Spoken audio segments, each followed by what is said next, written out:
Hace unos días abrimos una ventana federal para conocer las actividades, ideas e ilusiones de las diferentes asociaciones federalistas repartidas por las comunidades autónomas de España. Inauguramos este apartado en las redes sociales hablando con Zulima Pérez Seguí, de los federalistas de la Comunidad Valenciana. Luego hablamos con Domènec Ruiz de Besa, presidente de la Unión de Europeos Federalistas. Y hoy lo vamos a hacer hablaremos con el catedrático de Derecho Constitucional, Alberto López Basaguren, el presidente de Federalistas del País Vasco. Gracias por estar con nosotros. Muchas gracias a ti. Quisiera empezar la entrevista pidiéndote que nos acerques un poco qué es y qué hace Federalistas del País Vasco, Federalistas de Euskadi, no sé cuál es la expresión exacta, Federalistak. El nombre oficial es Federalistas del País Vasco, Euskal Federalistak. Ujú. En todos los logos, etcétera, utilizamos el término resumido Federalistak. Nacimos en 2018. Nacimos el 24 de octubre de 2018, precisamente en una fecha que queríamos que fuese simbólica, porque el 25 de octubre es el aniversario de la aprobación en referéndum del Estatuto de Autonomía en 1979 y es una fecha y una conmemoración que en Euskadi, en el País Vasco, tiene muy mala fortuna, porque el nacionalismo, tampoco el nacionalismo institucional, considera que sea una fecha que haya que celebrar. Entonces nosotros precisamente lo hicimos simbólicamente, ya hemos hecho alguna otra ocasión, que fuese en torno a esa fecha, en torno al 25 de octubre, para reclamar que nosotros propugnamos la reforma, la profundización federal, la reforma en sentido federal del Estado autonómico, pero a partir de la reivindicación del gran hito que ha supuesto el Estatuto de Autonomía. Y somos, bueno, pues una de las excepciones en este país, en nuestro pequeño país, que cree que es necesario conmemorar y celebrar la fecha del 25 de octubre. En 2018 nacimos en torno a un manifiesto propio. Consideramos que tenía que ser eh, que tenía que ser una iniciativa que surgiese de la propia sociedad vasca y a partir de las circunstancias, de las peculiares circunstancias de nuestro país, de nuestra sociedad, pero al mismo tiempo con una perspectiva federal, combinando con nuestra clara vocación y necesidad de integración en una organización que abarcase el conjunto de España, pero al mismo tiempo esa visión del federalismo desde nuestra experiencia, pero siempre abiertos a llegar a una posición común con el resto de las sensibilidades en otros territorios, en el conjunto de los territorios. Conseguimos un manifiesto que fue firmado por unas 200 y algo personas, relevantes en la sociedad vasca, muchas de ellas muy significativas en la sociedad vasca, tanto en el ámbito literario, cultural, activismo social, etcétera. Y la verdad es que en aquel momento el manifiesto fundacional, que es un manifiesto muy reflexivo, pero al mismo tiempo sintético, tuvo un importante impacto. A partir de ahí, bueno, pues el impacto de una asociación como la nuestra no está en primera línea de las preocupaciones de las generaciones actuales, ni de las más mayores, ni de las más jóvenes. Entonces, bueno, pues mantenemos una actividad a partir de ese momento inicial que sí tuvo mucho impacto, una actividad, pues bueno, intentando mantener encendida la llama federal y la idea federal, pero bueno, pues con modestia, digamos. Y hay estadísticas, hay encuestas que digan qué apoyo tiene la visión federalista en Euskadi. ¿Se sabe qué porcentaje de gente del pueblo vasco es partidario del federalismo? Bueno, lo que hay es ya una serie histórica de trabajos demoscópicos en la que Yo no recuerdo ahora exactamente los porcentajes a los que ahora te refieres, pero precisamente en nuestra reflexión, en aquel manifiesto fundacional hacíamos referencia a ello y venimos haciendo referencia. Lo que sí marcan, hay veintitantos años de, mm, de recorrido histórico en los trabajos demoscópicos de Euskobarómetro, también del Gabinete de Prospección Sociológica del Gobierno vasco y más recientemente, ya Euskobarómetro hace unos pocos años dejó de realizarse y en los últimos años es el Deustobarómetro el que sigue más o menos esa línea.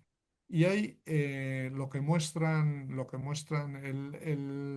los estudios del Gabinete de Prospección Sociológica del Gobierno vasco no preguntan exactamente esto, los otros dos sí lo hacen y lo que sí es evidente y es uno de los elementos que nosotros solemos resaltar continuamente y subrayar es que el conjunto de quienes respaldan, de quienes están satisfechos con el actual Estatuto de Autonomía y quienes quieren una profundización de esa autonomía que podemos identificar vagamente como una propuesta federal o como un apoyo a una reforma federal, constituyen en la comunidad vasca en torno al 70 y algo por ciento de la población.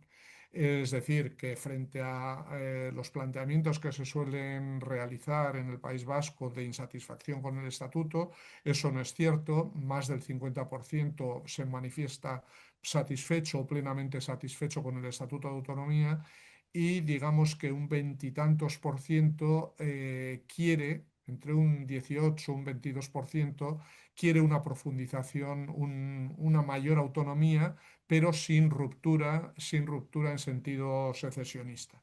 Y por el contrario, quienes abogan por la independencia han ido debilitándose progresivamente, pero bueno, nunca ha tenido un gran respaldo y en estos momentos los sondeos lo sitúan en torno a un 15-18%.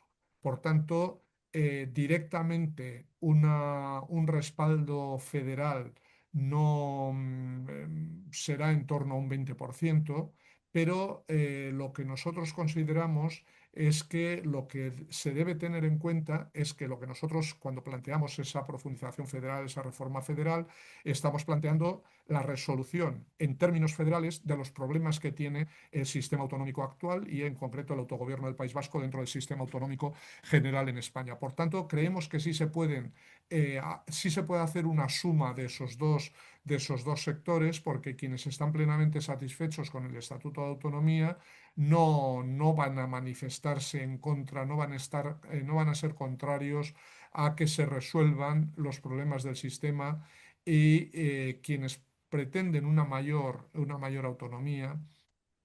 Nosotros solemos aclarar que reforma federal no significa necesariamente y solo más autonomía, sino que significa una configuración más adecuada del conjunto del sistema, que en algunas cuestiones, y ahí hay un elemento, quizás luego tengamos tiempo de entrar en ello, de cuáles son los problemas fundamentales a nuestro juicio del sistema autonómico, en algunos casos puede representar, digamos, dicho así vagamente, una mayor autonomía, pero sobre todo es organizar mejor, configurar mejor el conjunto del sistema.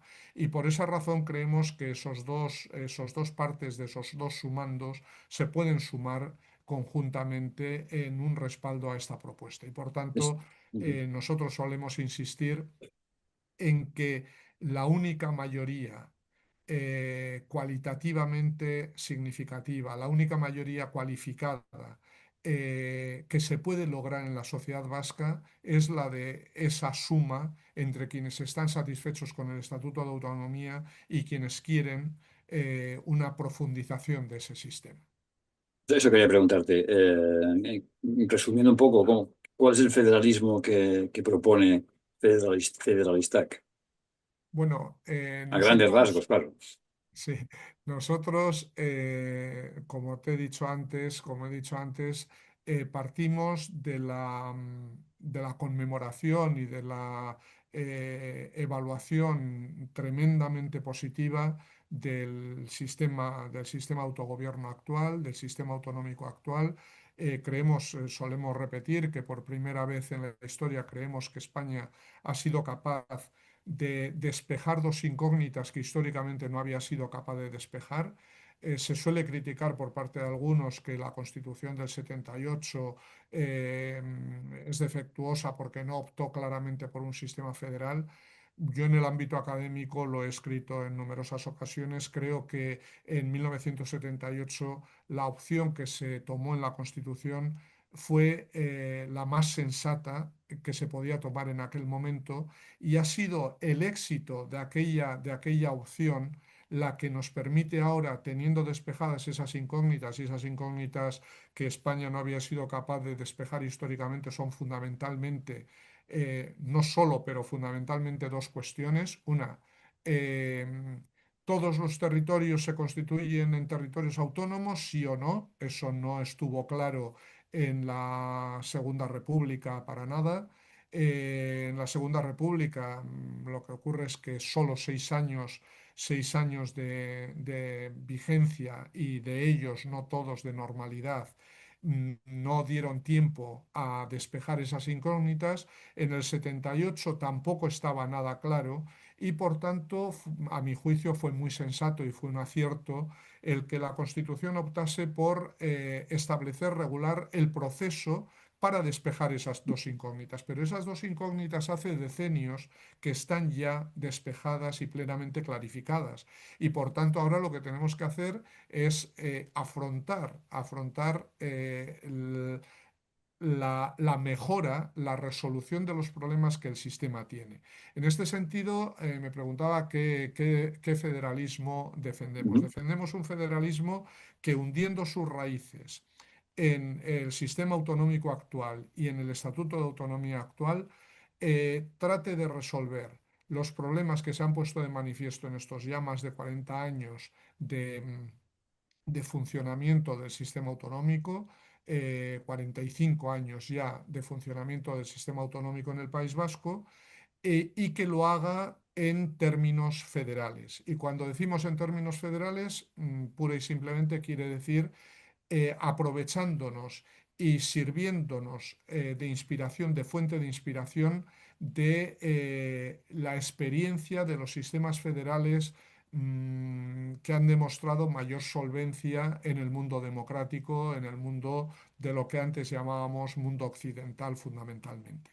Y, y eso, a la vista de nuestra experiencia, tiene algunas exigencias y una de ellas es la de ciertas diferencias entre las tan traídas y llevadas asimetrías, la necesaria existencia de algunas asimetrías, pero que no sean disfuncionales al conjunto del sistema, es decir, que no pongan en riesgo la viabilidad del conjunto del sistema.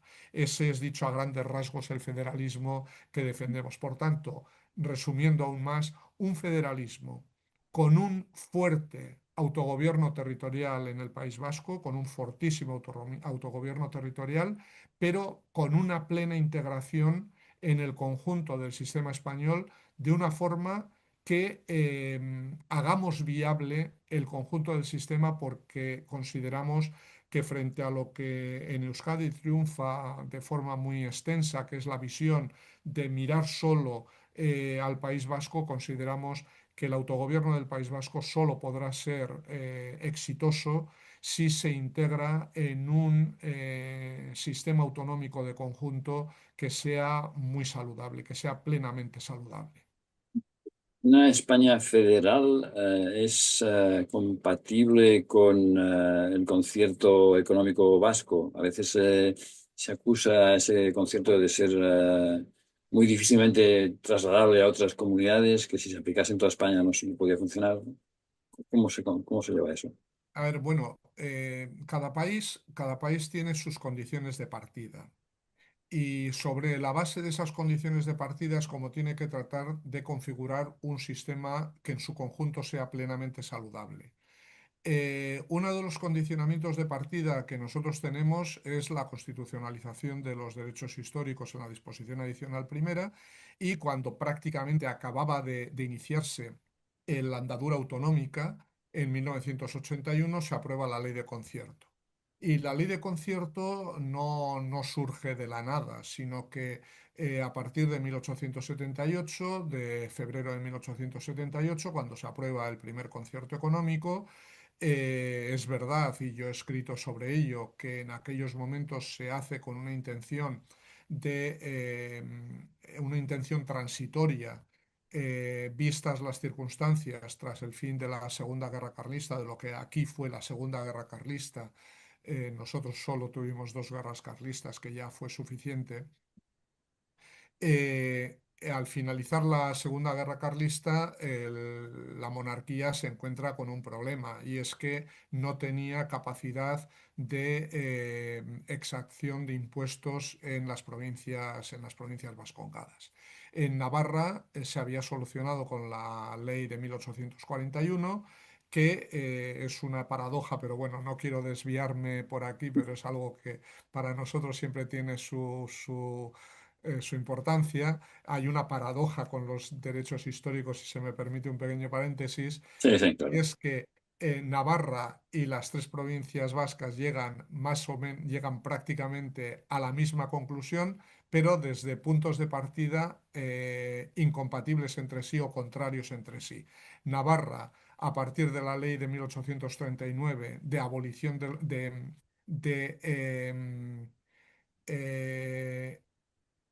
eh, no me sale ahora exactamente la palabra que utiliza la ley, el reconocimiento de los fueros dentro de la unidad constitucional de la monarquía, y en ese reconocimiento de los fueros, pero ya integrados en la unidad constitucional de la monarquía, surge la ley de 1841 en Navarra, lo que los foralistas navarros han llamado tradicionalmente la ley de mejoramiento foral.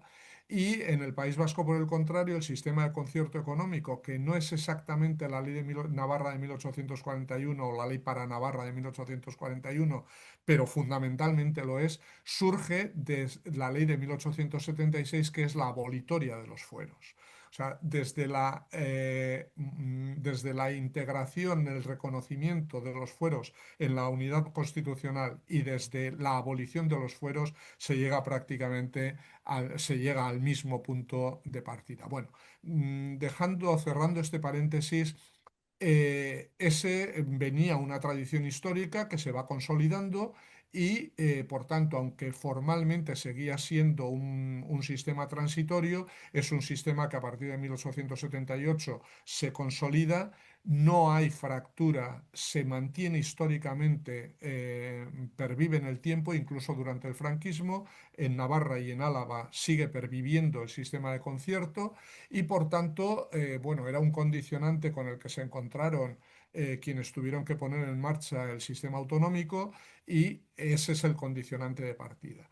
El concierto no necesariamente plantea un problema de disfuncionalidad o de desequilibrio del conjunto del sistema autonómico. Y en eso hay una conciencia práctica. Es verdad que es un sistema absolutamente único en los sistemas federales, porque es un sistema de pretensiones confederales. No hay ningún sistema federal en el mundo que tenga un sistema similar, ni tan siquiera la Unión Europea. Pero el problema reside en el cálculo del cupo, en la ley del cupo y cómo se calcula el cupo. Y yo creo que ahí hay que situar el problema. Hay que racionalizar, yo lo vengo diciendo con grandes críticas a mi postura. Llevo muchos años diciendo que lo que hay que hacer es racionalizar el cálculo del cupo. No puede ser que haya esta divergencia tan enorme en los recursos por habitante del País Vasco y de Navarra por una parte, y del resto de las comunidades autónomas del sistema común por otra, y por tanto habrá que ver hasta qué punto hay una infrafinanciación de las demás comunidades autónomas, y hasta qué punto hay bueno, una valoración muy política y muy flexible, que no tenga justificación con las competencias asumidas en el cálculo del cupo. Hay que acercar el resultado de los dos sistemas, y ese es un elemento fundamental para la estabilidad del sistema. Porque es verdad, yo lo he repetido muchas veces, que el País Vasco y Navarra representamos tan poco respecto al PIB nacional, al PIB español, que para cualquier gobierno, y se ha demostrado tanto con gobiernos del PSOE como del PP, no ha habido ningún problema, o de UCD en su día, representamos tan poco que es muy poco dinero en el conjunto del dinero del Estado. Cuantitativamente no es un problema, pero cualitativamente sí lo es. Y vemos el ejemplo rebote que tiene en Cataluña, etcétera, etcétera. Y eso es un peligro. Yo suelo decir que, bueno, hay ocasiones en que un sistema constitucional tiene que aceptar la incorporación de un elemento que chirría. En Canadá, por ejemplo, ocurrió en 1982 con la repatriación de la Constitución, con la introducción de lo que se conoce como la Notwithstanding Clause, la cláusula sin embargo, que permite, bueno, una cuestión no me voy a extender ahora, pero en el Ujú. ámbito en un ámbito tan importante como el de los derechos fundamentales, permite unas excepciones que a cualquier mentalidad constitucional le chirrían. La cuestión es que eso era un elemento, ese era un elemento del que dependía la patriación de la Constitución, si no, no se hubiese logrado, tuvieron que aceptarlo.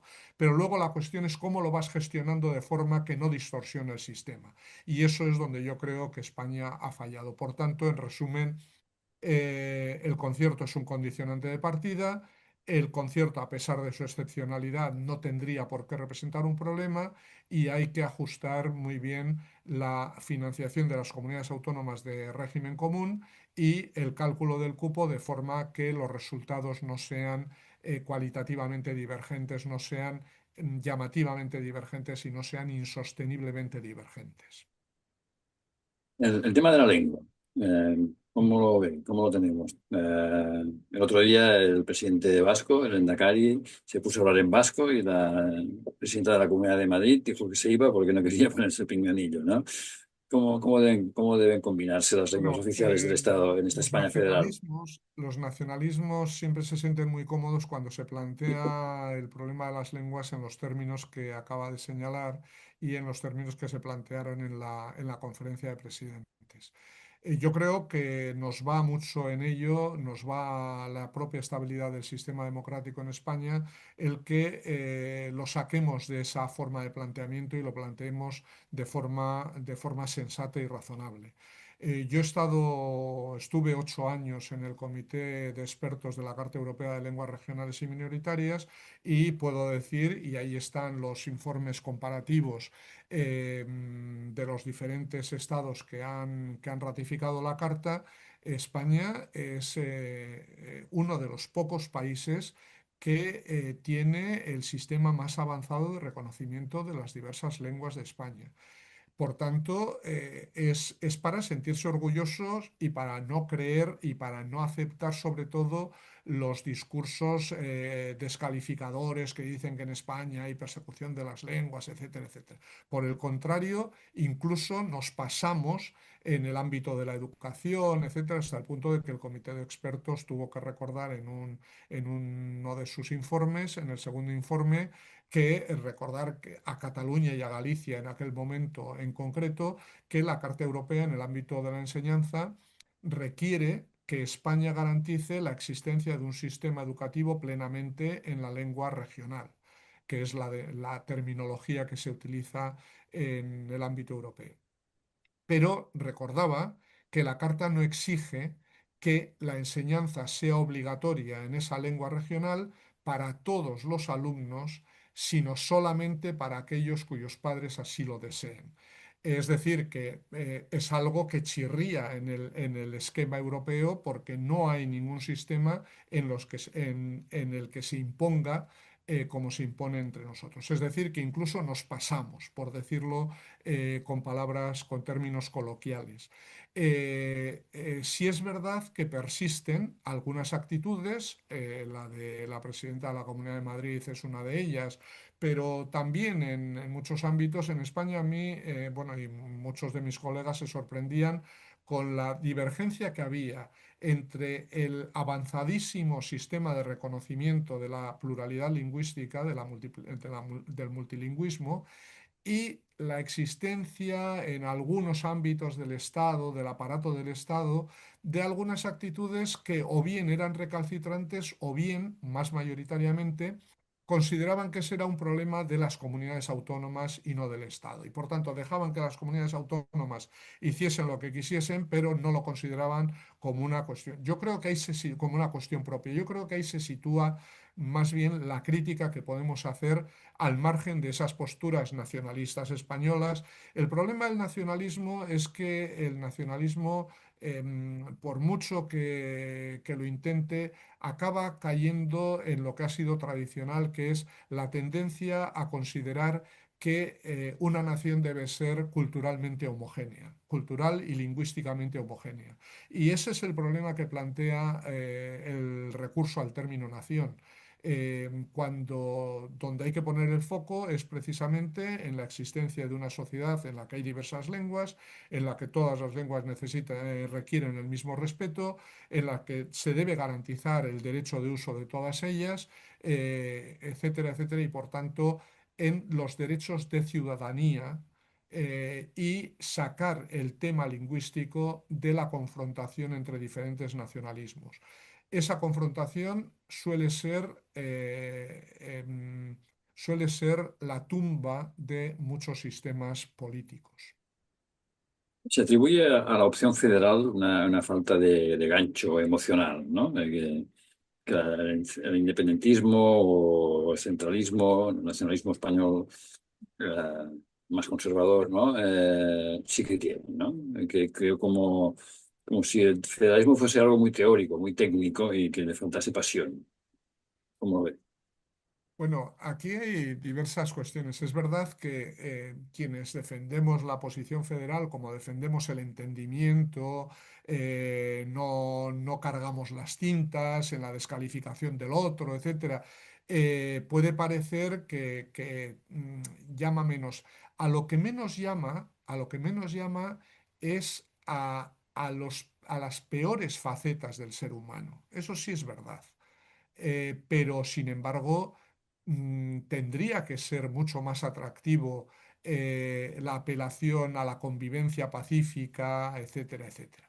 Pero es verdad que, bueno, pues el ser humano o muchos de quienes integran la humanidad son como son y parece que tiene mucho más atractivo cuando se apela a la confrontación sangrienta, etcétera, etcétera, ¿no? Pero bueno, pero es verdad también lo que dice, yo suelo recurrir mucho a una cita de Tocqueville, Alexis de Tocqueville en su Democracia en América, cuando nos va contando la sorpresa o el sistema federal norteamericano que tanto le ha sorprendido y tanto le ha maravillado, dice una cosa que ahora tiene ecos muy actuales, ¿no? Dice, bueno, las ideas simples aunque sean erróneas, tienen mucha más facilidad de encontrar el respaldo de la mayoría de la gente, frente a las ideas complejas, aunque sean ciertas y aunque sean más adecuadas, que requieren mucha más explicación. Y él decía que el federalismo es una de esas ideas complejas que son adecuadas, son ciertas, son verdaderas, pero son complejas y por tanto requieren mayor explicación y tienen menos facilidad para que sean acogidas por mentes simples por la mayoría de la gente. Es decir, que eso ya desde Tocqueville o ya Tocqueville lo dice, parece que es cierto que hay una dificultad de ese tipo. Pero bueno, pues es donde hay que hacer una labor pedagógica muy importante. Y quisiera concluir la respuesta a esta pregunta con una cuestión que me parece importante. Nosotros fuimos, por ejemplo, en un artículo de prensa por parte de un eurodiputado del Partido Popular, la opción federalista fue descalificada diciendo que, bueno, que además el problema era que el menú federal no gustaba a nadie. Y bueno, en nuestra respuesta recordábamos, y conecta un poco con la pregunta que se ha planteado, que es verdad que la opción federal no suele ser la opción primera de la mayoría de la gente, no lo ha sido tampoco en los federalismos de más larga tradición. Hay dos federalismos muy significativos en los que la integración no era nada fácil, que son el suizo, Suiza y Canadá, Y en ambos, la opción federal no fue la primera opción ensayada, ni era la opción que tenía mayor respaldo. Se ensayó la opción unitaria, fracasó. Cuando se vio que la opción confederal llevaba al desastre, fue entonces, es decir, cuando se ensayaron o se empezaron a ensayar las dos opciones que tenían una y otra mayor respaldo, fue cuando se dieron cuenta, tanto en Suiza como en Canadá es muy significativo, se dieron cuenta que aunque la opción federal no tenía un respaldo de partida mayoritario, era la única en la que la inmensa mayoría de la sociedad suiza o de la sociedad canadiense podía encontrarse garantizando esa combinación entre diversidad que preocupaba a unos y garantía de la unidad que era el objetivo de los otros, es decir, es el único sistema en el que se pueden compaginar la obsesión de unos y la obsesión de otros, garantizando la pervivencia democrática. En un país ya casi son 200 años, en Suiza son ya casi 200 años desde 1848. Bueno, faltan 20 años. Y en Canadá es siglo y medio, es decir, entre 2 siglos y siglo y medio prácticamente, podemos redondeando, podemos decir que han garantizado una convivencia democrática, una vigencia política democrática y una convivencia entre los autogobiernos territoriales y la unidad que es ejemplificativa, que es ejemplificadora en el mundo democrático. Por tanto, nuestra labor yo creo que es seguir intentando convencer que es verdad que de partida la opción federal no es la que más apoyo numérico tiene, pero es la única en la que nos podemos encontrar la inmensa mayoría. Y yo creo que España se la juega en si es o no es capaz de descubrir este punto de encuentro. Y yo creo que ahí es donde el sistema político español realmente se juega su futuro. Para ir concluyendo ya, eh, los referéndums de independencia para determinar, o referéndums en general, para ver cuál es la mejor relación entre una comunidad y el conjunto del Estado, ¿son una solución o son un problema más? Conecta en parte con la pregunta anterior o con la respuesta a la pregunta anterior. A ver, yo creo que ni hay que demonizar los referéndums ni hay que sacralizarlos. El referéndum tiene virtudes y tiene importantes problemas. El referéndum no es per se el instrumento de manifestación de la voluntad democrática más perfecto, ni superior, ni indiscutible.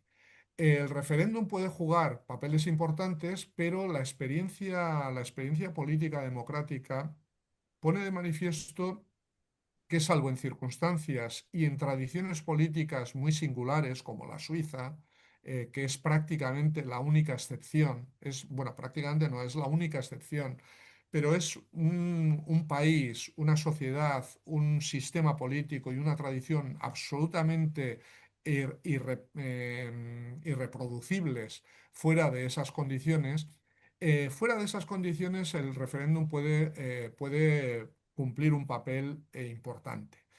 Pero el referéndum no es el instrumento adecuado para resolver una cuestión de forma binaria cuando las opciones son múltiples, como es un caso de estos.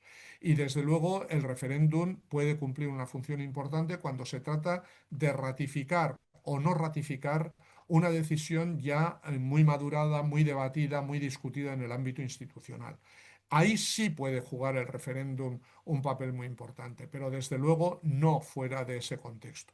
Y desde luego pretender que el referéndum en un ámbito territorial limitado puede ser un instrumento indiscutible de la manifestación democrática, eso es inaceptable. Ya en su día, cuando el Tribunal Supremo de Canadá se vio enfrentado al dictamen que tuvo que emitir sobre la secesión de Quebec a propuesta del propio gobierno federal canadiense, y ya dijo que frente a la alegación que hacía el gobierno de Quebec y los nacionalistas de precisamente de que un referéndum en Quebec, si respaldaba mayoritariamente la independencia, dicho entre paréntesis, nunca se preguntó directamente si independencia sí o no, como por el contrario sí ocurrió en Escocia. eh, el Tribunal Supremo de Canadá dice que realmente esa alegación del gobierno de las partes que defendían esa cuestión es, no recuerdo, no me vienen ahora directamente las palabras del Tribunal Supremo a la cabeza, me vendrán probablemente enseguida, que es aparentemente convincente. Es aparentemente convincente porque apela a principios que son la base del sistema democrático, del sistema constitucional, como democracia, autogobierno, etcétera, etcétera. Pero inmediatamente dice que un análisis más profundo de la cuestión significa que es absolutamente inaceptable, que es erróneo porque supone un, un error en la comprensión, supone no entender el significado de un sistema constitucional democrático, de un sistema democrático constitucional. Porque la manifestación de la voluntad de la sociedad de un determinado territorio tiene enormes problemas de configuración del sujeto, del propio sujeto, al margen del problema que tiene el referéndum en sí mismo. Siempre, incluso en Cataluña se veía en su momento, porque eso que he dicho antes sobre el País Vasco, que la única mayoría cualificada que se puede lograr es la suma de quienes están satisfechos con el sistema autonómico y quienes quieren una profundización del mismo, también ocurre en Cataluña. Es verdad que a partir de 2012-2014, de forma más debilitada que en el País Vasco, pero en Cataluña no hay otra mayoría cualificada posible que la suma de esos dos. Y en Cataluña en su día, cuando se analizaba la posibilidad si se metía una tercera opción, esa tercera opción era precisamente la que tenía más respaldo que cualquiera de las dos planteadas en sentido binario. Por tanto, cuidado con los referéndums y cuidado con esa afirmación.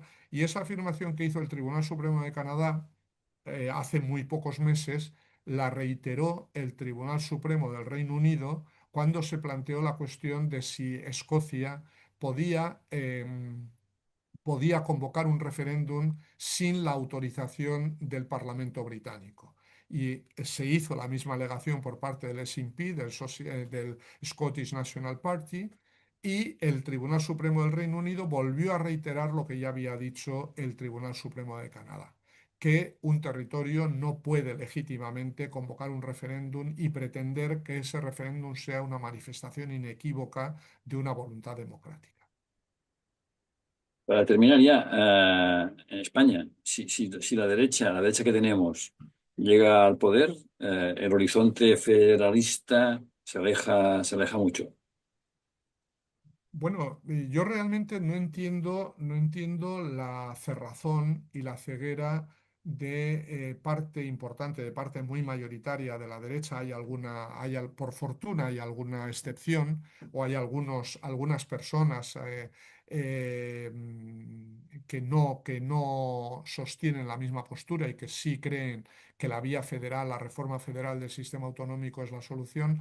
Realmente es sorprendente esa cerrazón y esa ceguera en concreto, de la mayoría de lo que representa el Partido Popular. Porque dos cuestiones, cuando menos, por decirlo muy resumidamente. Por una parte, de lo que se trata es de consolidar el sistema autonómico y no se puede negar que el sistema autonómico actual tiene algunos problemas. Y se trata, por tanto, de resolver esos problemas. ¿Y cómo los podemos resolver si no es eh, tomando como fuente de inspiración, como decía antes, los sistemas federales que han garantizado esa combinación entre autogobiernos territoriales, fuertes autogobiernos territoriales y garantía absoluta de la unidad y de la integración del Estado? Porque federalismo, frente a retórica que sobre alguna base histórica de la Primera República, etcétera, se hace sobre que el federalismo es desintegración, es caos político, etcétera. Hombre, no me puedo extender aquí, pero echar la culpa del fracaso de la Primera República al federalismo cuando se da en un contexto de una guerra civil, de la guerra carlista, de una guerra colonial, la guerra de Cuba, una república sin republicanos, una república porque los monárquicos, que eran mayoría, no tenían, después de la huida de Amadeo de Saboya, ya no tenían alternativa y dejan que se proclame una república sin fundamento y sin base política ni social. Bueno, creo que es muy, muy interesado echar la culpa al federalismo del fracaso de la Primera República. Pero en cualquier caso, después de la experiencia de estos 45 años de desarrollo autonómico, ya esa apelación al miedo histórico, al fracaso de la Primera República, carece absolutamente de sentido. Solo puede ser, si se utiliza, solo puede ser por razones autojustificativas, de una cerrazón que no tiene razón de ser. Y en segundo lugar, precisamente yo creo que la coyuntura actual hubiese sido la más idónea para superar ese muro de negación, cuando creo que son 11 comunidades autónomas, están gobernadas por el Partido Popular.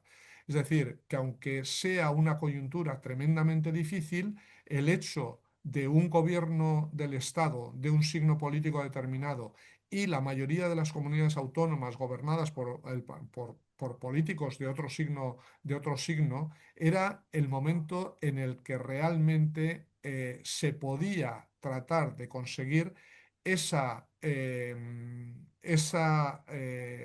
examen de conciencia sobre el sistema político español y llegar a esa conclusión a la que en su día llegaron en Suiza o en Canadá, diciendo, bueno, afrontemos la reforma del sistema autonómico para que funcione bien, y además de que funcione bien, que ya es un objetivo en sí mismo, no sea tan fácilmente deslegitimado, criticado, etcétera, por quienes están por la ruptura del sistema, en concreto fundamentalmente por los nacionalistas de las comunidades autónomas, pero también por los nacionalistas españoles de la extrema derecha, y reformemos el sistema articulando y garantizando, porque uno de los defectos que tiene el sistema español no es solo el de configurar mejor los autogobiernos, sino el de configurar adecuadamente el gobierno del conjunto del sistema. En estos momentos tenemos un título octavo en la Constitución que regula el